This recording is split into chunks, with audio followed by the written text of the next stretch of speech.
नमस्कार, होममिल टीवी भारत में स्वागत है। लखनऊ में उत्तर प्रदेश सरकार के मंत्री अनिल राजभर ने एंटी पेपर लीक बिल को लेकर चल रही बहस के बीच विपक्ष पर तीखा हमला बोला। उन्होंने राहुल गांधी द्वारा पूर्व शिक्षा मंत्री धर्मेंद्र प्रधान को लेकर दिए गए बयान पर प्रतिक्रिया देते हुए कहा है कि विपक्ष छात्र हित के मुद्दों पर राजनीतिकरण कर रहा है।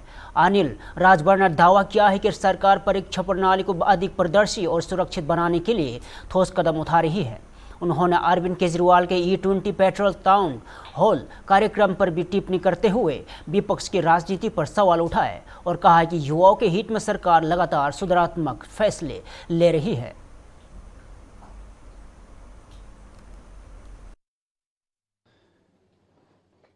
देखिए, एक तो राहुल गांधी जी को कुछ पता नहीं है। छात्रों का आंदोलन चल रहा था, वो विदेश में सैर पर थे और अचानक आकर पिसान पोट कर भंडारी बनने की कोशिश कर रहे हैं। सदन में चर्चा से इसलिए भाग रहे हैं कि कांग्रेस पार्टी का जो कुकर्म है वो उजागर न हो जाए, इसलिए चर्चा से भाग रहे हैं। और कोई विषय, कोई बात उनके पास है नहीं, तो राजनीतिक मुद्दा बनाने की कोशिश कर रहे हैं। कांग्रेस पार्टी को अपने गिरेबान में झांक कर देखना चाहिए और ज्यादा लंबा नहीं। अर्जुन सिंह के जमाने से, कपिल सिब्बल के जमाने से और यहां तक देश की शिक्षा व्यवस्था में जो कुछ भी खामियां हैं, अगर अकेला उसका कोई जिम्मेदार है तो कांग्रेस पार्टी है। तो राहुल गांधी से कुछ सीखने की जरूरत नहीं है। और हम लोग एक बार फिर कहना चाहते हैं, राष्ट्र प्रथम के भाव से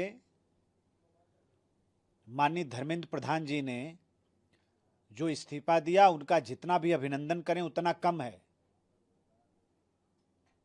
मैकाले की शिक्षा नीति को दरकिनार करके भारत की नई शिक्षा नीति को बनाने वाले और देश में लागू करने वाले, तमाम सुधार करने वाले धर्मेंद्र प्रधान जी का हम लोग अभिनंदन करते हैं, उनका हम लोग सम्मान करते हैं। पेपर लीक विरोधी विधेयक पर आज अब कल तो जो तमाशा किया विपक्ष ने, आपने देखा ही। छात्रों के आंदोलन का श्रेय लेने की होड़ लगी हुई है।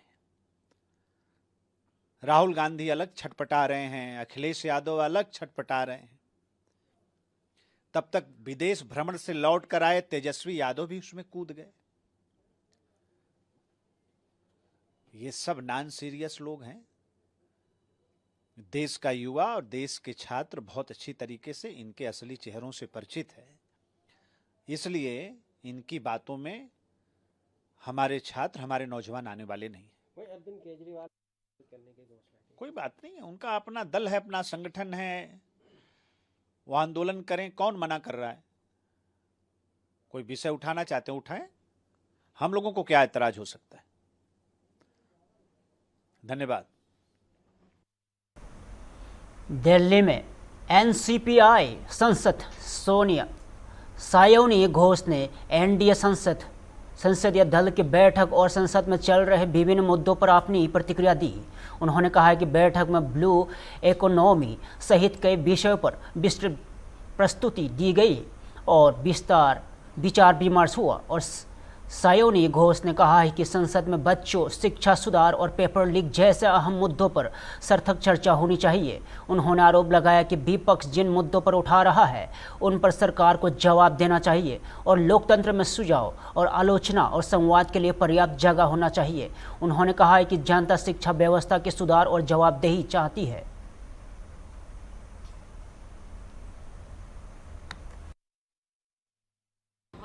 It was very enriching, it was very engaging और आज हम लोगों ने ब्लू इकोनॉमी और FTA पे विस्तारित रूप से प्रेजेंटेशन देखा, मंत्रियों ने आलोचना की। सो आई थिंक मैं एक पहली बार की सांसद हूँ और मेरे लिए तो बहुत दिलचस्प रहा और सरकार का जो विजन है उसके साथ भी जुड़े। आज प्रधानमंत्री जी ने भी क्या एड्रेस दिया? नहीं, उन्होंने एड्रेस आज नहीं किया। दी अगर बात करें जिस तरीके से चल रहा है, डिस्कशन नहीं हो रहा है, बच्चों पर पैलेट गन से जिस तरह की हमला किए गए बिहार या अन्य जगह, उसको लेकर बहुत नाराज है विपक्ष और यही बात है कि डिस्कशन नहीं हो पा रहा। आपको क्या उम्मीद है? मुझे लगता है कि अंडर एनी सर्कमस्टांस डिस्कशन होना बहुत जरूरी है। ये जो बिल आया है, भले ही सरकार का कोई विरोध करे, इस बिल का विरोध जो बच्चों के हित में है वो कभी नहीं कर सकता। लेकिन उस पर अगर आप चर्चा नहीं करेंगे, अगर उसमें से आप फीडबैक आपका नहीं मिलेगा, सजेशंस नहीं आएंगे, विस्तारित रूप से आलोचना नहीं होगी, सरकार की जो कार्य प्रणाली है उसके बारे में हम बात नहीं करेंगे। मुझे लगता है कि बच्चे भी चाहते हैं कि रिफॉर्म्स पे डिस्कशन हो। वो पॉलिटिकल डिबेट नहीं सुनना चाहते, वो जानना चाहते हैं कि सरकार का क्या विजन है, वो कैसे पेपर लीक को रोकना चाहती है, वो कैसे सख्ती से पेश आ रही है। तो इस पे चर्चा हो और जैसा कि आपने बोला, बच्चों पे ये जो AK-47 हो के पैलेट हो, जो गलत है वो गलत है। देश के बच्चे हैं, हमारे बच्चे हैं, कार्रवाई हो रही है, आगे जाके भी होगी। जेनजीज ने जो पार्टी की उसको लेकर बहुत सारे सवाल उठ रहे हैं कि इन्होंने देखो इतने दिन प्रोटेस्ट किए और देखिए वो उनका वे हो सकता है, उनका स्टाइल हो सकता है। इसके बारे में मैं टिप्पणी नहीं करूंगी। देश में गणतंत्र जिंदा है और वो रास्ते पे वो उतर आए, उन्होंने वो प्रमाणित किया है और उन्होंने ये भी साबित कर दिया कि एटलीस्ट भारत के ऑपोजिशन पर उनको कोई भरोसा नहीं है। लखनऊ में समाजवादी पार्टी के नेता आशुतोष वर्मा ने एंटी पेपर लीक बिल को लेकर केंद्र सरकार पर निशाना साधा। उन्होंने कहा कि केवल कानून बनाना पर्याप्त नहीं है, बल्कि परीक्षा प्रणाली में पारदर्शिता और जवाबदेही सुनिश्चित करना भी जरूरी है। आशुतोष वर्मा ने राहुल गांधी द्वारा शिक्षा मंत्री धर्मेंद्र प्रधान पर की गई टिप्पणी, प्रदर्शनकारी पर दर्ज मामलों में वापस लेने की मांग और CJP के राष्ट्रव्यापी आंदोलन की चेतावनी, पुलिस के दावों और NDA NCPI बैठक और जौहर विश्वविद्यालय मामलों में अदालत द्वारा दी गई राहत और अरविंद केजरीवाल के E20 टाउन हॉल कार्यक्रम सहित कई समसामयिक मुद्दों पर भी अपनी प्रतिक्रिया दी और उन्होंने आरोप लगाया कि सरकार युवाओं को शिक्षा से जुड़े गंभीर मुद्दों पर जवाब देने से बच रही है।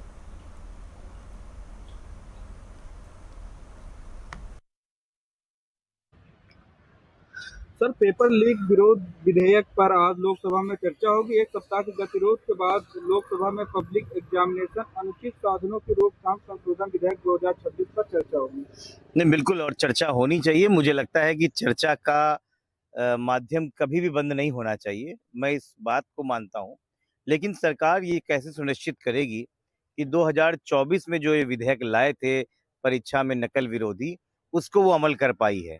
क्योंकि हम सब के पास एक ऐसा उदाहरण है कि 2024 में नीट UG का जो पेपर लीक हुआ था, उसके ऊपर जो CBI कार्रवाई की गई, जिस व्यक्ति को मुख्य आरोपी बनाया गया, भारतीय जनता पार्टी की सरकार ने अपनी पीठ थपथपाई और मोदी जी ने अपना फिर से 56 इंच का सीना दिखलाया। उसको CBI ने 3 दिन पहले क्लीन चिट दे दी और कहा हमारे उसके खिलाफ कोई भी सबूत नहीं है। तो क्या पर्चा लीक हुआ ही नहीं था, या लीक होने के बाद बड़ी मछलियों को जाने का समय दिया गया और 2 साल तक किसी और व्यक्ति को ताड़ित करते रहे? इन सब पे बड़ा सवाल है कि मोदी सरकार के पास में अभी कोई ऐसा रोड मैप नहीं है जिसमें इस पूरे विधेयक को तटस्थता दिखाएं। सर, राहुल गांधी ने कहा धर्मेंद्र प्रधान भ्रष्टाचार और बर्बाद शिक्षा व्यवस्था का प्रतीक है। उन्होंने भाजपा पर छात्रों के भविष्य से खिलवाड़ का आरोप भी लगाया। देखिए, कांग्रेस की अपनी राय हो सकती है, लेकिन समाजवादी पार्टी इस बात पे बार बार जोर देती है कि धर्मेंद्र प्रधान सिर्फ एक मोहरा थे। हमको तो ये भी बात पता चला है कि धर्मेंद्र प्रधान खुद इस्तीफा पहले से देना चाहते थे, लेकिन भारत की अहंकारी सरकार वो इस्तीफा नहीं देना चाहती थी। क्योंकि मुझे याद है कि हम सबको कि राजनाथ जी ने एक बोला था कि ये NDA गवर्नमेंट है, यहाँ इस्तीफे नहीं होते। इस्तीफे होने का मतलब झुकना होता है और झुकना शायद सरकार को पसंद नहीं है। लेकिन ये आपके बच्चे थे, ये आपसे डिमांड कर रहे थे। एक सांकेतिक जीत है, क्योंकि जब सरकार इस्तीफा लेती है तो वो मानती है कि गलतियां हुई हैं और जवाबदेही तय होती है। सर, बिहार और असम सरकार ने प्रदर्शनकारियों पर दर्ज मामले वापस लेने और रिहाई का ऐलान किया, जबकि पश्चिम बंगाल से अभी कोई आदेश नहीं आया। देखिए, पहले तो दर्ज मामले वापस लेने के साथ में भी ये जिम्मेदारी तय की जाए कि वो व्यक्ति जिसने AK-47 चलाई है इस देश के बच्चों के ऊपर, उसके ऊपर किसका हाथ था।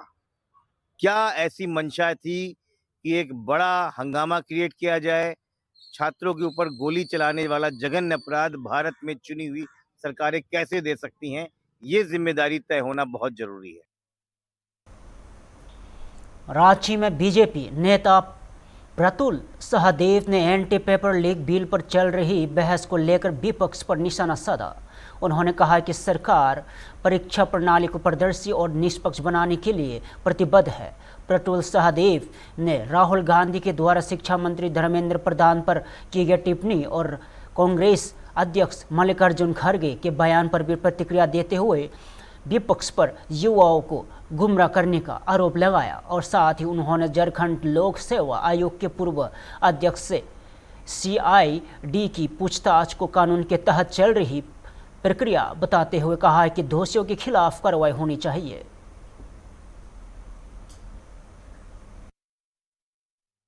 डिबेट होंगे, कैसे देखते हैं इस डेवलपमेंट को?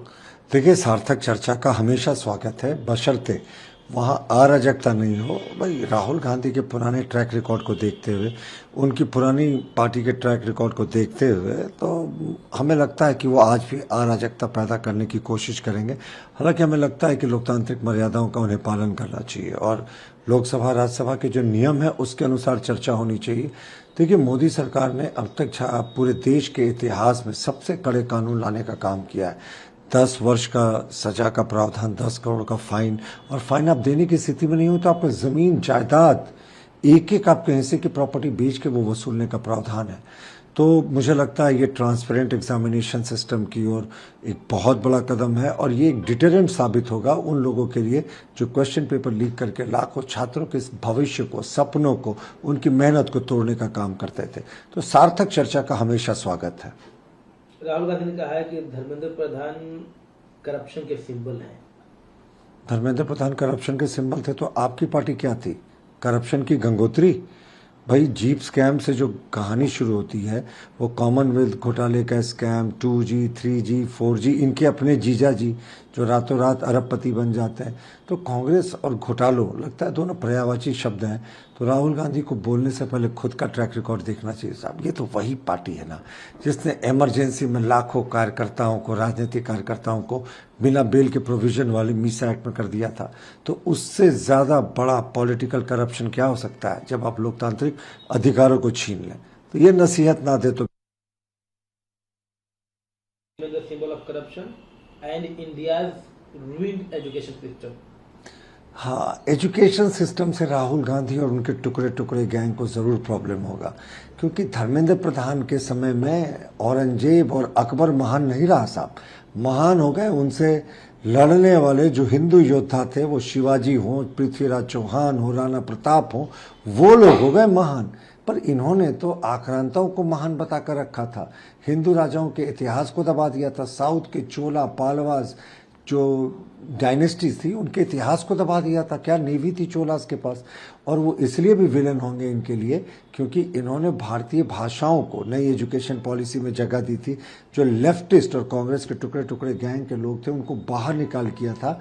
और भारत की जब स्थायी भाषाओं को आप स्थान देंगे तो यहाँ के जो स्थायी बच्चे हैं, स्थानीय बच्चे हैं उन राज्यों के, उनको बल मिलता है। तो धर्मेंद्र प्रधान तो हमेशा ही इनके लिए विलन रहेंगे क्योंकि इन्होंने कांग्रेस के एजेंडे को नाकामयाब कर दिया।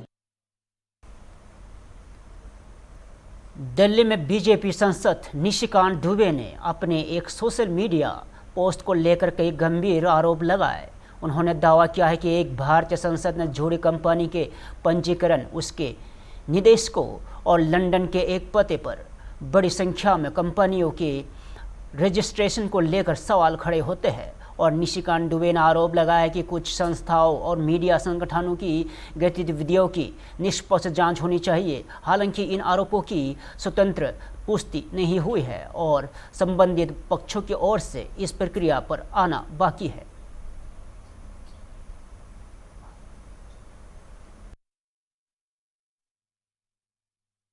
मंगल मिलन में क्या कहा प्रधान? अच्छा, जो आपने जो ट्वीट किया है सर उसके बारे में बता दीजिए।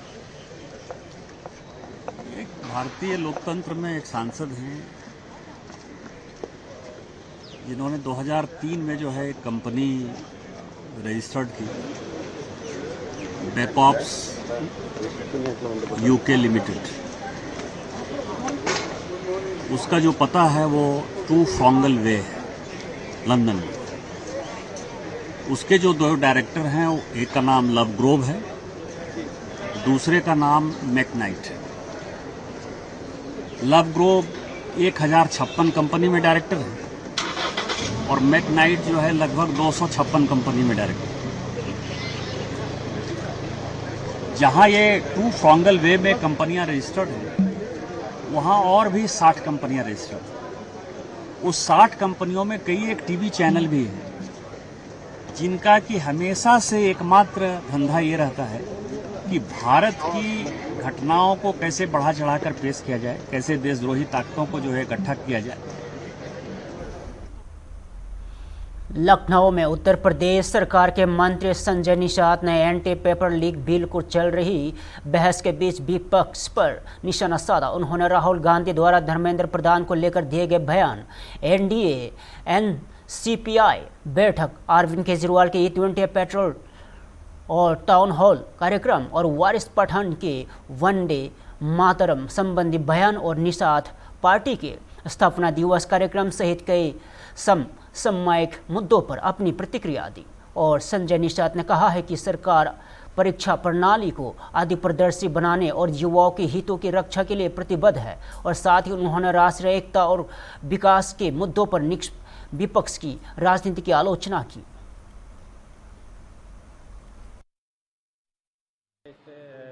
बड़े कानून बनने चाहिए देश के युवाओं के हित में, देश के आने वाली पीढ़ी के हित में।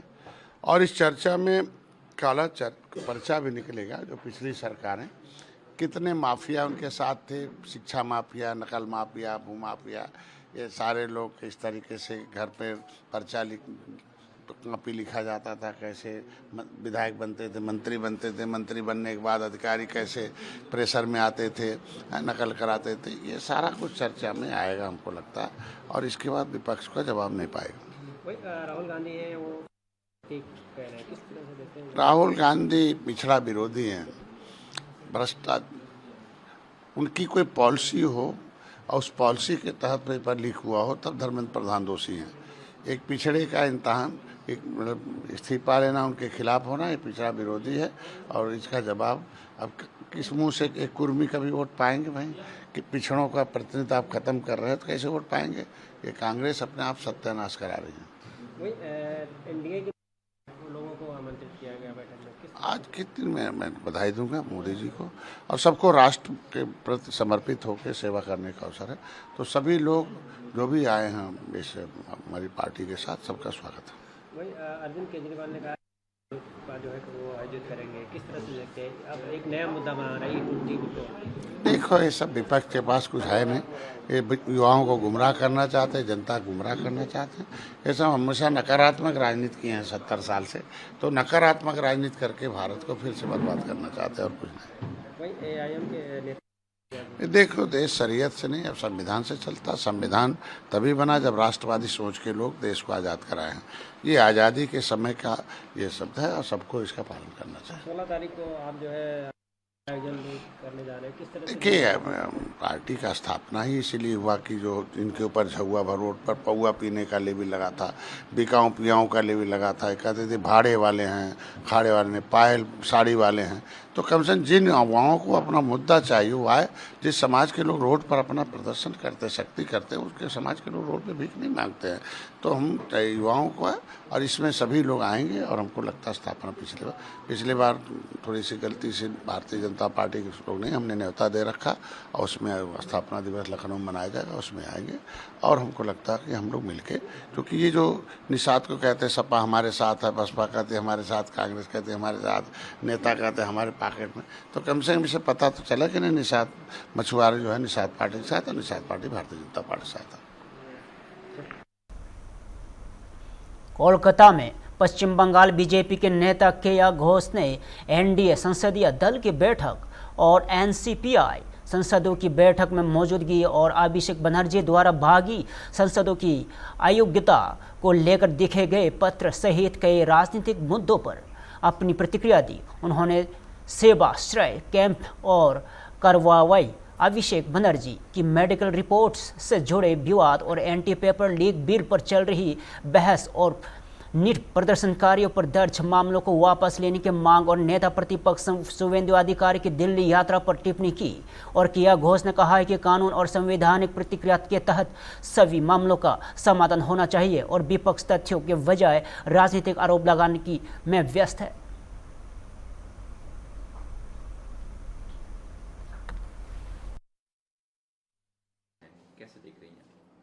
उनका स्वागत है।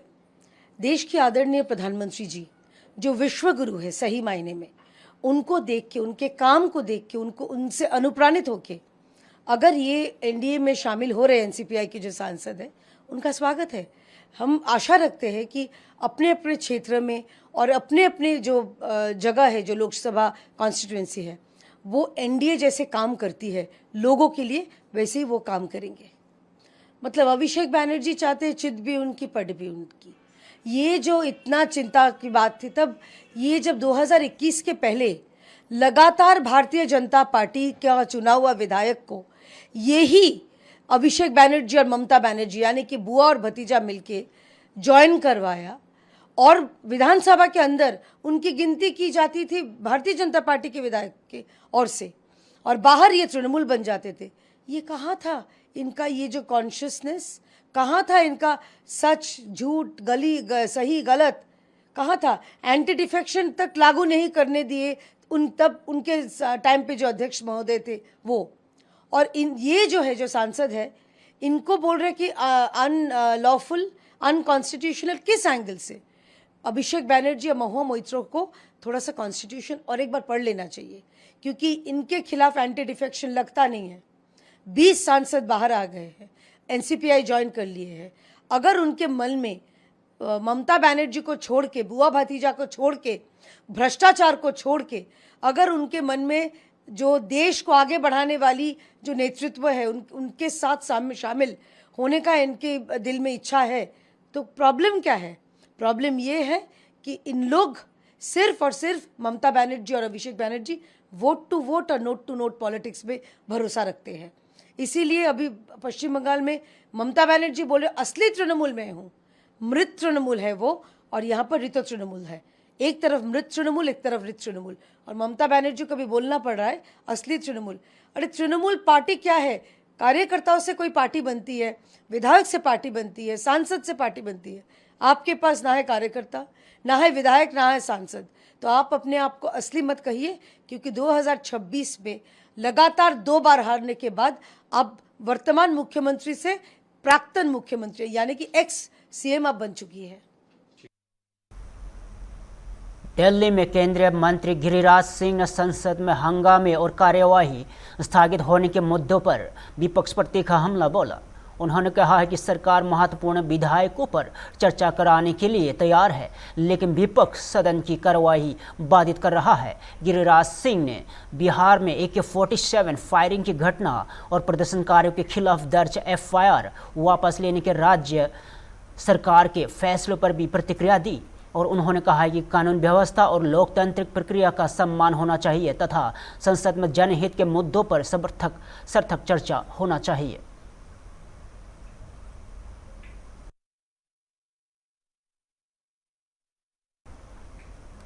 फिलहाल के लिए इतना ही, तथा देखते रहो टीवी भारत।